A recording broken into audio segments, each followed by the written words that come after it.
In this video, I'm going to show you exactly why you should stop maxing out your 401k. Coming up next on Holy Schmidt. Holy Schmidt! Gang, there are some very legitimate, mathematically sound reasons for you to stop maxing out your 401k. And no, it's not because the 401k is a scam or because the government is getting ready to do something that you're not aware of. But there's one account that beats it on almost every front. And there are some other reasons as well. And that's what we're going to talk about in this video. And by the way, many people have access to this alternative account, and most people don't use it correctly. And if you're in your 50s and 60s, this could be a blind spot costing you tens of thousands of dollars. All right, let's jump into it. First, let's talk about a universal rule with a 401k, regardless of what we talk about next. And that is, if your employer offers a match, contributing up to the maximum of the match is almost always a great idea. Why? Because it's free money and it compounds the return of your investments inside the 401k pretty dramatically in some circumstances. But beyond the match, the 401k is an excellent way to build wealth. Fidelity reports that there are 665,000 Americans that have over $1 million in their 401k. But here's what no one's telling you. A tool that could be perfectly legitimate during your accumulation years can be a liability in your retirement years. And the ones that are most affected, the diligent savers that put everything they could into their 401k without considering other options. The Vanguard report shows that 14% of the people who have a 401k contribute the maximum to their 401k. So if this is you, pay particularly close attention to this video because what you were doing for the last 20 or 30 years may not be what you want to do in the future. Let's start by talking about one of my favorite people in the world, a gentleman by the name of Callum. Callum and his twin brother were born on different days simply because they were born 10 minutes apart. One was born at 11:55 in the evening, the other at 12:05 in the morning. You get the point. Callum spent 35 years as an engineer. He was a disciplined saver his entire career. He maxed out his 401k every single year starting in his late 20s, and he never touched it. He never borrowed from it, and he did everything the financial advice industry told him to do. By the time he hit 66, he had $2.4 million sitting in a traditional tax-deferred account. He felt great about it. He should have, right? Then at age 73, the IRS shows up, and required minimum distributions are part of his future. The IRS has said, we've waited long enough. It's time for you to start taking money out, even though you don't need to, because we want the tax on the money coming out of your 401k. Callum's RMD in year one was just over $90,000. He didn't need that money. He was living comfortably on Social Security and a small pension, but he had to take it anyway and pay taxes on every dollar of it. Stack that $90,000 on top of his Social Security and pension income, and suddenly Callum was in the 24% bracket in retirement. After 34 years of being told his taxes would be lower in retirement, once RMDs kicked in, his taxes weren't lower in retirement. And it's something that he wasn't really prepared for, although it's a high-class problem to have, I suppose, if you have more money than you actually need. Still, he didn't like paying taxes because he wanted to leave his money in the account for later. And here's the part that really stung. Because he had good investments and markets were going well, his RMDs continued to grow every year. Year two was higher. And a few years after that, his RMD had reached $120,000 and was moving in one direction. This pushed him to the 32% tax bracket, triggering Medicare surcharges and also Social Security tax on Social Security, which he hadn't really had to deal with before. Callum did everything right, but because he did it inside his 401k, that account triggered RMD charges that he could have avoided. Morningstar has modeled this extensively. Now, it's a bit of a footnote, but they determined that an account valued between $1 and $3 million could have avoided up to $200,000 of tax if it had been in a different type of an account, like a Roth or one of the other options we're going to talk about in just a moment. So what does this mean? It means that your future tax rate could be higher than your current tax rate in a number of different scenarios. These are quite likely for some people, in fact. If you're still working and your income is going to continue to grow, contributing to a traditional 401k may be the wrong move. The logic behind the traditional 401k is get the deduction now when the income is high and withdraw it later when your income is lower. Data from the National Bureau of Economic Research shows that for workers whose income grows even 1 to 3% per year, which describes most college-educated workers, Roth contributions generate higher lifetime income after wealth. You pay taxes when you're in the lower bracket now and avoid them when you're in the higher one later. So if you're 52 years old, for example, and your income is still growing, ask yourself, am I getting a tax break now that I'll have to pay back at a higher rate tomorrow? Now here's a stat from the Vanguard report that's really interesting. 86% of people who have a 401k also have a Roth option within that 401k, but only 18% use that Roth option, which means the vast majority of people who have access to one of the most powerful tools in tax management fail to use that tool. Now here's a possible way to manage it.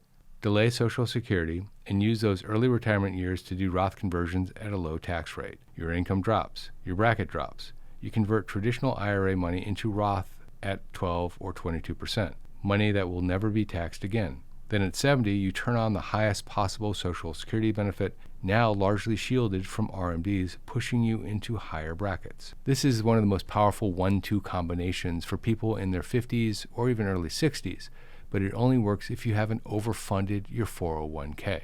Here's the next point. Many people need liquidity more than they need the deferral, and the data from the Vanguard report backs this up. Let me explain. Hardship withdrawals from 401k plans hit an all-time high in 2024. Nearly 5% of participants took one, up from 2% just 4 years earlier. The number one reason? Avoiding foreclosure or eviction. Number 2, medical expenses. That's nearly a 3x increase in 4 years. People aren't raiding their 401k to go on an extravagant vacation. They're going in because they need the funds to deal with a crisis in their life.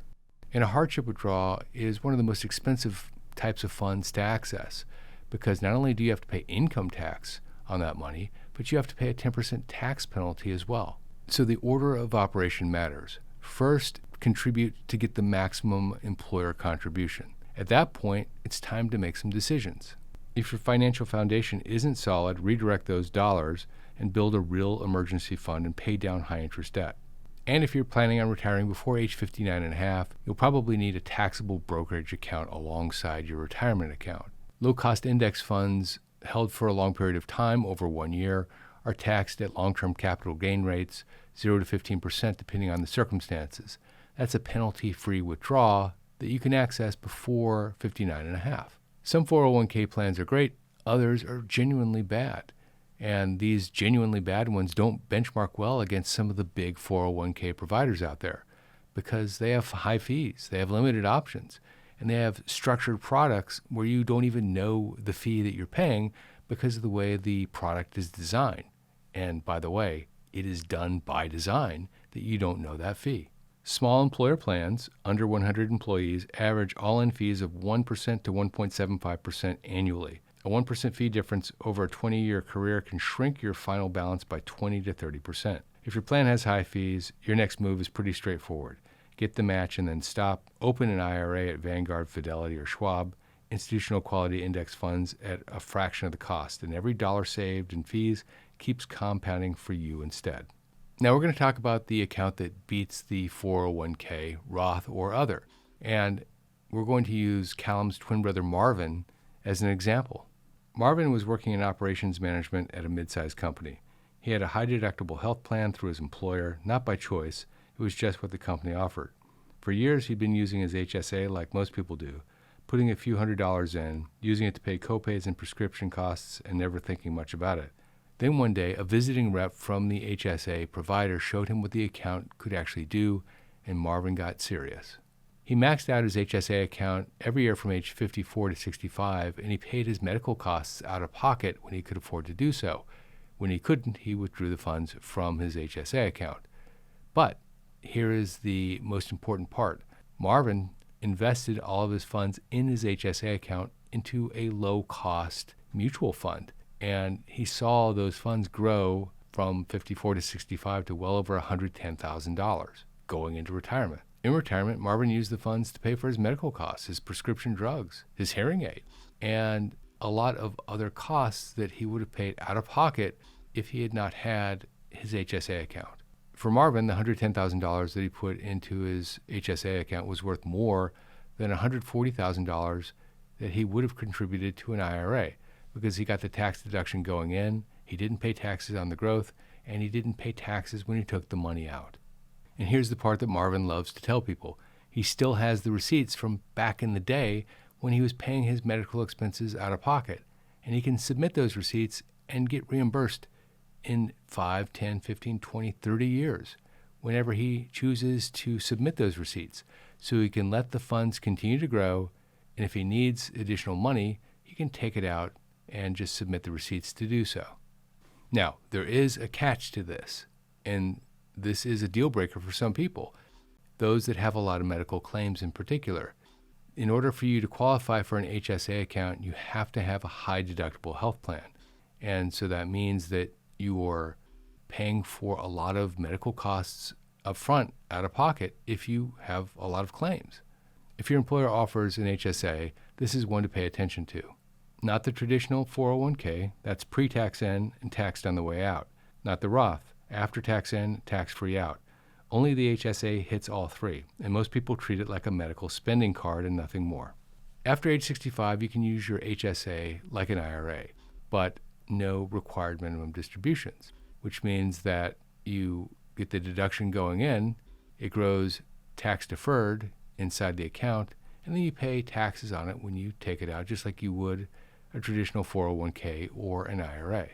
But for healthcare costs, which Fidelity estimates to be $165,000 for an individual or $345,000 for a couple, the money coming out is completely tax-free. For 2026, the amount you can contribute to your HSA account is $4,400 for individuals, $8,750 for families, plus there's an additional $1,000 catch-up at age 55.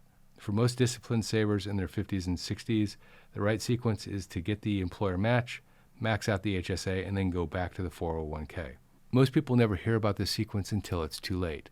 But since you're watching this video right now, you might still have time. Gang, let me bring this home for you. I love the 401k. I have one.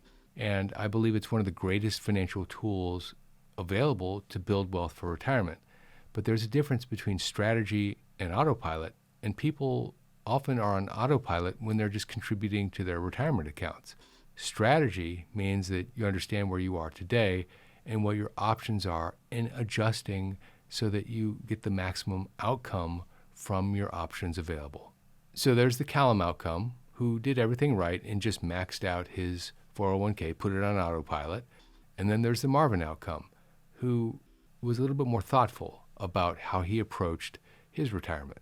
The real question is never, should I just max out my 401k? It's, where should my next dollar go, given my brackets today, my projected bracket in the retirement, my timeline, and my goals? Sometimes it's a 401k, sometimes it's a Roth, sometimes it's a brokerage account, but more and more, it's an account that many people just ignore. And now you know what it is. If you like this video, check out that video, How Many Americans Really Have $1 Billion or More? This is Jeff Schmidt, and I will see you in that video right there.